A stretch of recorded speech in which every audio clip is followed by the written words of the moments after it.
The Alaskan Gold Rush? Yes, sir. I remember it just like it was yesterday. That's me there. I was just 18, still wet behind the ears. Your newspaper headlines started the whole thing way back in 1897. Some reporter said a whole ton of gold had just arrived from the Klondike, and the panic was on.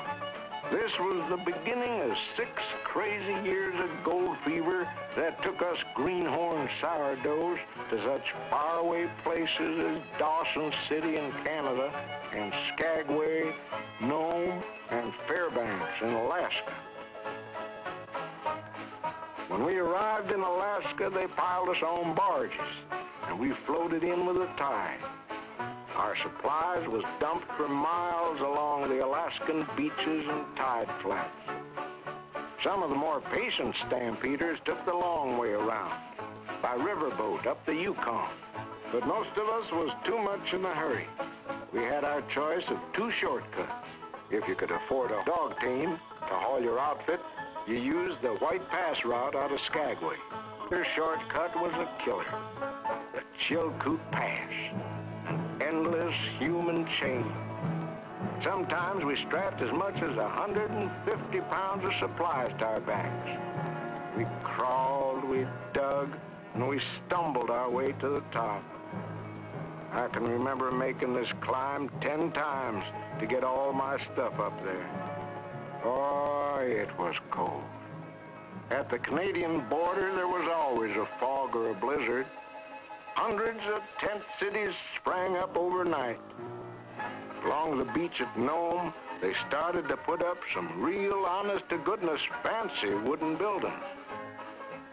Pretty soon, things began to look just like the streets back home.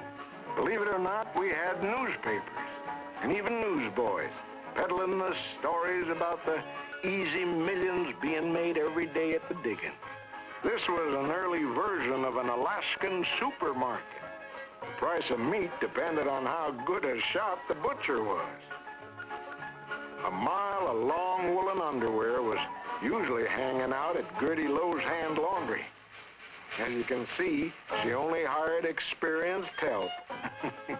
This picture here shows a bunch of us getting ready to do a little prospecting.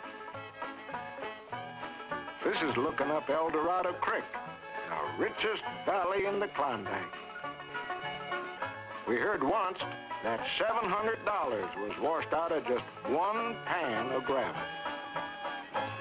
It wasn't all this easy, though. The cold winter months were spent piling up the frozen pay dirt. We sluiced it when the spring thaw brought us the water.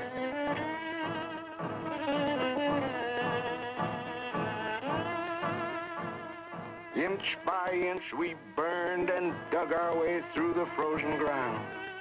Sometimes we had to go down 40 feet to bedrock before we found the gold. Oh, it was hard work, picking and scraping in those rat holes. In just a matter of weeks, all the early birds had staked out the good claims, so most of the late birds stumbled back to town complete failures.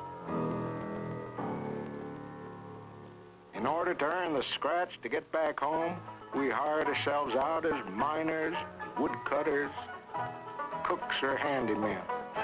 There was plenty to see. It was like a 24-hour carnival.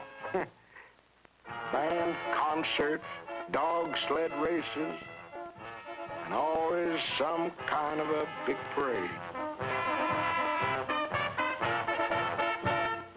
For the sourdough who was lucky enough to strike it rich, there was all sorts of temptations to part him from his poke.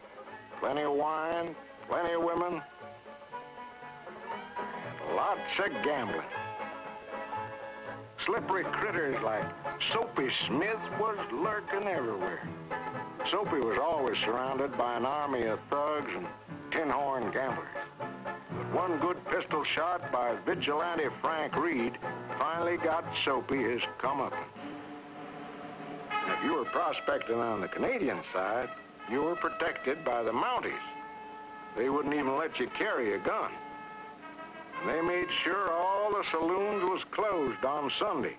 With a little law and order, it was safe enough to bring your dust to the assay bank and have it melted into gold bricks. Of course, we stampeders didn't all end up being millionaires, but we sure helped prove that Mr. Seward's folly was a jackpot after all. Yep, we unlocked the door to our last frontier. We put Alaska on the map.